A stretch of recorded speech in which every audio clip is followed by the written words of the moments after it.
Got my guitar, I've got my wine.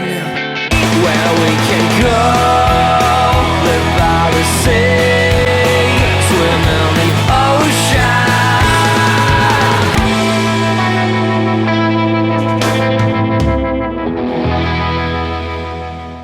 Morning. Morning. Nice morning too. Yeah, beautiful. What a place. We're here at the Barossa Reservoir. Decided to come camp here last night on a tip-off from Peter and Margaret Lehmann, who told us about this whispering wall.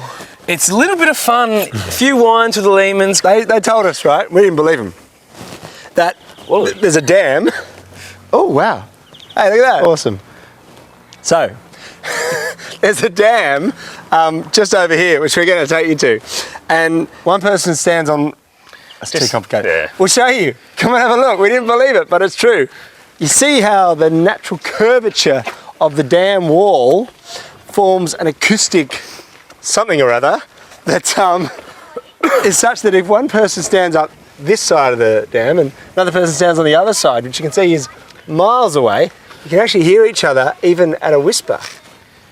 It seemed really funny last night. It doesn't sound very cool. And that looks a lot further away. All right. Come on, fatty. Get going. Yeah. All right. Microphone. Oh, yes. Sorry. Just to prove that we're genuine about this, I'm going to take my radio mic off. Miles, no trick photography here. All right. I reckon it's going to take a while. Run, fatty! Right then. Oh, sorry. Should need to shout. How are you feeling after that long run?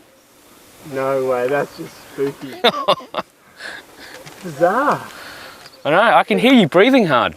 That's really quite disturbing. So Justin, what are we doing today? We're going Shiraz hunting?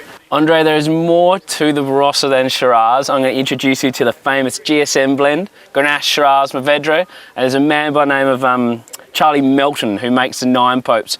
Absolutely cracking wine, very famous. So get your butt in gear and start running across that bridge again, pal. Lift me up now and take me to the commonplace.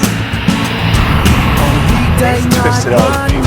They are amazing. That is some old bushfire Grenache. Take a look around, son. Justin, Charlie Melton. Nice to meet you, Charlie. Hey, Andre. How are you? Good to see you. G'day, Andre. Well, Justin's told me that you guys are the ones to learn something about GSMs.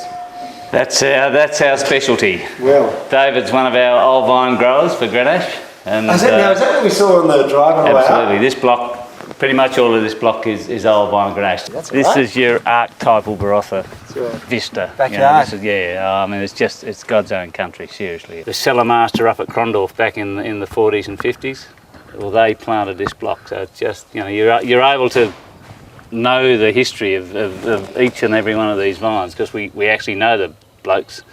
Unfortunately now deceased. Good story, Charlie. But sorry, I was pretty upbeat. Really bloody upbeat until about there. But you know what I mean. We know the families of the people who actually whacked these sticks in the ground back during the Second World War. So this is the one everyone talks about when they talk about Barossa's famous GSM. 07 was an incredibly low yielding vintage. So it's a spicier, firmer sort of savoury style. It's really earthy and charry and licoricey. Yep, and that licoricey is a fantastic descriptor of it. It's really, it's silky. It's yeah, silky in the absolutely mouth. silky. There's a bit of Shiraz and a bit of Mourvedre in there, or Mataro as we call it. Yep. That's the same thing, isn't it? Mataro, Mourvedre. Monastrell in Spain, Mourvedre in France, Mataro in Australia. We had a flirtation with bloody Mourvedre. wankiness, yeah.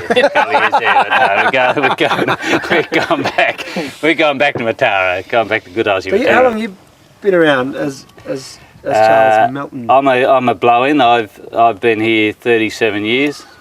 Dave's family have been here 5 generations, so there's a bit of gap, but I married well. Oh, you married that qualifies it. I married a Wicket girl, so that stands me well in the community. Were you interested in Grenache before you bought it, or did that come from the fact that you had it? Absolutely, yeah. It came. Shiraz was king, you know, and even Shiraz, as David said, Shiraz wasn't worth a cracker then either. But we bought this block and we made the first wine off it, and that's when we realised that we had something special. You know, it took the first vintage off this block for me to go, wow, you know. I mean, I'd tasted lots of Chateau Neuf de Pape before, but it wasn't until we made the first harvest off this block that we thought, gee whiz, you know, we got something special here. We had to come up with the name Nine Popes, which is another story, long story. I want to hear this story.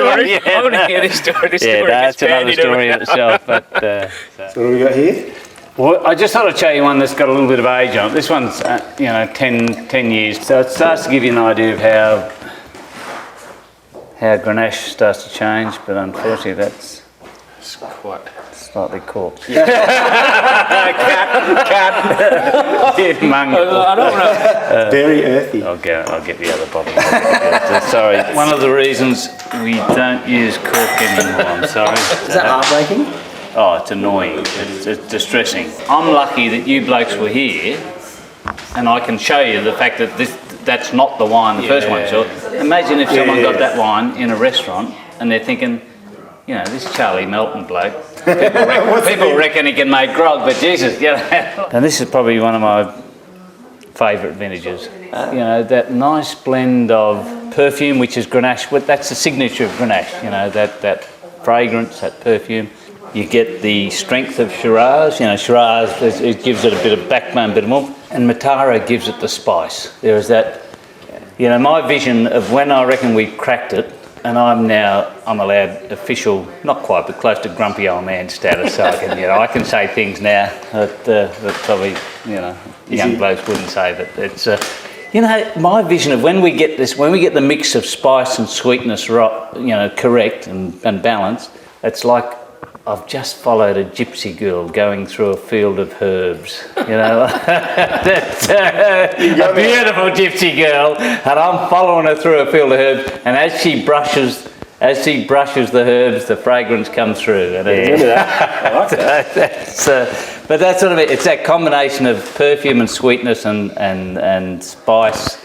And what happens? Do you follow her into the? Yeah. Unfortunately, I'll wake up. I'll wake up at that point. But he could have whispered this to me on the whispering wall. So is the spice coming from her? Is this where we're going? Yeah. Well, we don't want some. You know, you need a bit of experience. You need. I'm getting into real trouble here.